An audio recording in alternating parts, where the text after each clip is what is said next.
here's your EOAlive weather forecast. Hope all having a great Thursday. Gabe Curtis reporting on this December 22nd, brought to you by Valley Insurance, who are now in downtown LeGrand with open enrollment through January 15th. The sides have topped out into the mid to the upper teens for much of us today, with an exception for that warm spot 22 in Ontario, much colder out towards Joseph and Pendleton into the single digits. Heading out the door this evening into LeGrand, there are a few flurries in our viewing area that is expected to increase and become likely across our entire region overnight tonight, giving any one of us generally a dozen to 2 inches of snow. If you want to see more than that, you really have to get up above 5,500 feet into our highest elevations, where you can see upwards of 4 inches as those temperatures drop into a mix of single digits in teens overnight. Heading into the day tomorrow, much of us will be holding into the 20s for high temperatures, with that exception for that warm spot 31 in John Day, that cold spot 16 in Pendleton.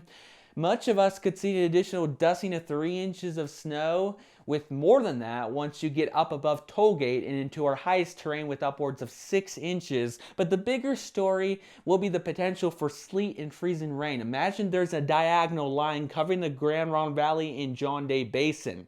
That's where we could start to see some of that icy precipitation as we progress throughout the day. In fact, once you get northwest of there, banking up into Meacham, Tollgate, maybe even Pendleton, that's where we could see upwards of 1/4 of an inch of ice as we get closer towards the evening hours. Heading into the day for tomorrow into LeGrand, it looks like this will start out into the low to mid-teens at the 8 o'clock hour. Steady snow to start, but it should be fairly light as those winds will be gusting up to 45 miles per hour in spots.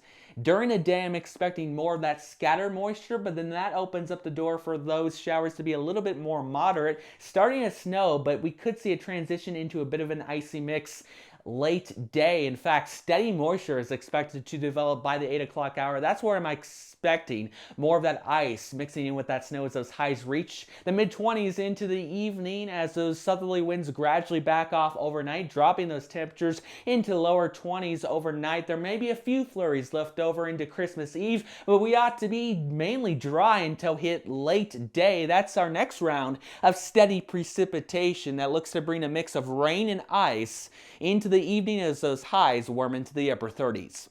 As in my 7-day forecast, Christmas Day still looks drier than not, but still keeping the potential for a few flurries in the forecast earlier in the day, and then a few raindrops late in the day as those highs warm back into the 40s. That sets up the warming trend into next week, as I'm expecting more showers into Monday, but at that point, anything that fall would be rain. That increases into Tuesday, where that moisture could be steady at times, maybe even a little bit heavy as those winds ramp up yet again, but calming the second half of next week as we see more scatter precipitation, opening up the door for those temperatures to slightly cool, so we could see a little bit of snow mixing back in by Thursday. This has been Gabe Curtis, bringing the most accurate forecasting you can get here in Eastern Oregon. Thank you to the folks down at Valley Insurance for sponsoring this weathercast, and I will be back tomorrow.